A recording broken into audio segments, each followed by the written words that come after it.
رکعت کے 2 سجدوں سے فارغ ہو جانے کے بعد بیٹھنا ضروری نہیں، دوسرے سجدے سے اٹھ کر سیدھا دوسری رکعت کی طرف کھڑے ہو جائے تو احناف کے نزدیک جائز ہے۔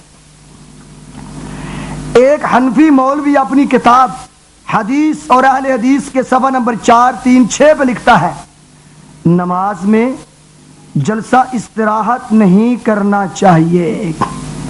نماز حنفی کیا ہے اور حنفی مولوی کیا لکھتا ہے؟ نماز میں جلسہ استراحت نہیں کرنا چاہیے، اور دلیل کیا پیش کرتے ہیں؟ کہتے ہیں جی جامع ترمذی میں روایت ہے، کان النبی صلی اللہ علیہ وسلم ینحض فی الصلاۃ علی صدور قدمی، آپ صلی اللہ علیہ وسلم نماز میں پاؤں کے پنجوں کے بل کھڑے ہوتے۔ تو بھائیو اس کا جواب یہ ہے، یہ روایت ضعیف ہے۔ امام ترمذی رحمت اللہ علیہ اس روایت کو نقل کرنے کے بعد فرماتے ہیں، وخالد بن ایاس ضعیف عند اہل الحدیث، اس حدیث کا راوی خالد بن ایاس محدثین کے نزدیک ضعیف ہے۔ تو خلاصہ کیا نکلا کہ احناف کے نزدیک جلسہ استراحت فرض نہیں، واجب نہیں، بلکہ ایک حنفی مولوی کہتا ہے نماز میں جلسہ استراحت نہیں کرنا چاہیے۔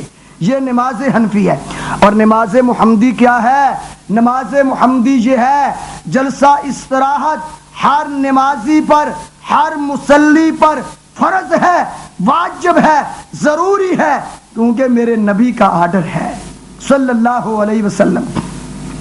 صحیح بخاری کی حدیث نمبر 6251۔ تو پہلے ہی میں نے حدیث ذکر کی کہ ایک صحابی نے نماز پڑھی تو آپ صلی اللہ علیہ وسلم نے ارشاد فرمایا، ارجع فصلی فإنک لم تصلی، واپس لوٹ جا، دوبارہ نماز پڑھ، تو نے نماز نہیں پڑھی۔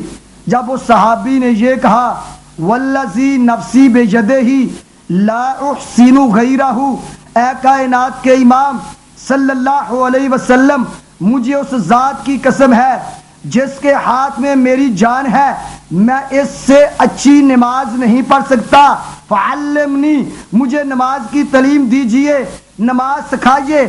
آپ صلی اللہ علیہ وسلم نے اس صحابی کو، اس اپنے ساتھی کو جو نماز سکھلائی، اس میں یہ الفاظ بھی ہیں، ثم اسجد حتی تطمئن ساجدا ثم ارفع حتی تطمئن جالسا ثم اسجد حتی تطمئن ساجدا ثم ارفع حتی تطمئن جالسا۔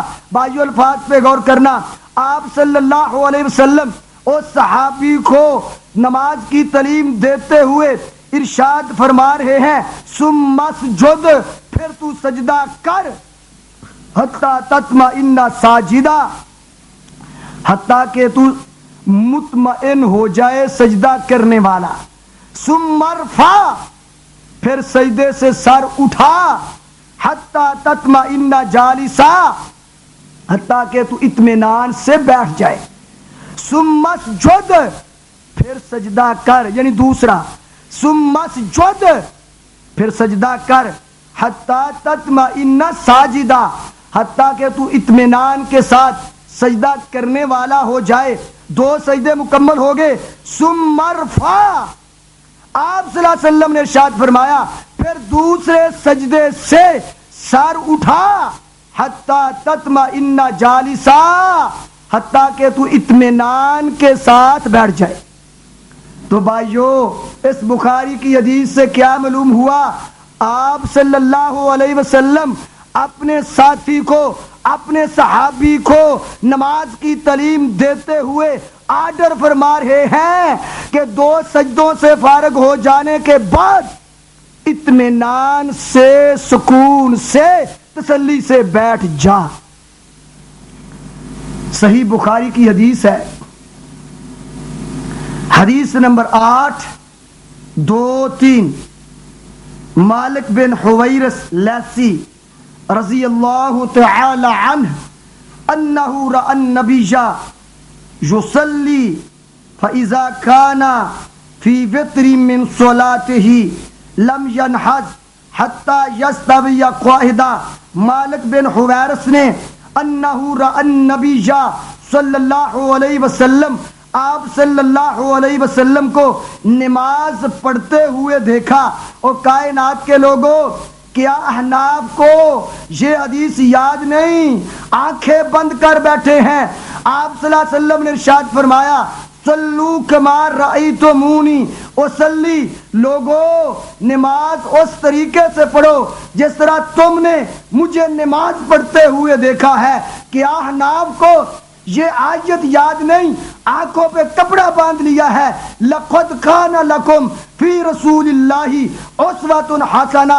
کائنات کے لوگوں، تمہارے زندگی کے ہر معاملے میں، ہر پہلو میں، ہر عبادت میں میرا رسول اسوہ حسنہ ہے. کائنات کے لوگوں، کیا احناف کو تقلید کرنے کی وجہ سے، تعصب کی وجہ سے یہ آیت یاد نہیں؟ اے ایمان والو، اللہ کی اطاعت کرو، اس کے رسول کی اطاعت کرو. وَلَا تُبْطِلُوا أَعْمَالَكُمْ. اللہ اور اس کے رسول کی فرما برداری چھوڑ کر اپنے اعمال کو، اپنی نمازوں کو باطل نہ کرو. کیا یہ آیات، یہ حدیث احناف کو یاد نہیں؟ یاد ہیں، سنتے بھی ہیں، دیکھتے بھی ہیں، لیکن تقلید نے کسی کام کا نہیں چھوڑا. تقلید نہ قرآن پر عمل کرنے دیتی ہے، نہ حدیث رسول صلی اللہ علیہ وسلم کو دیکھنے دیتی ہے. کیونکہ تقلید کی تعریف ہی یہی ہے، امام کی بات ماننا بغیر دلیل کے.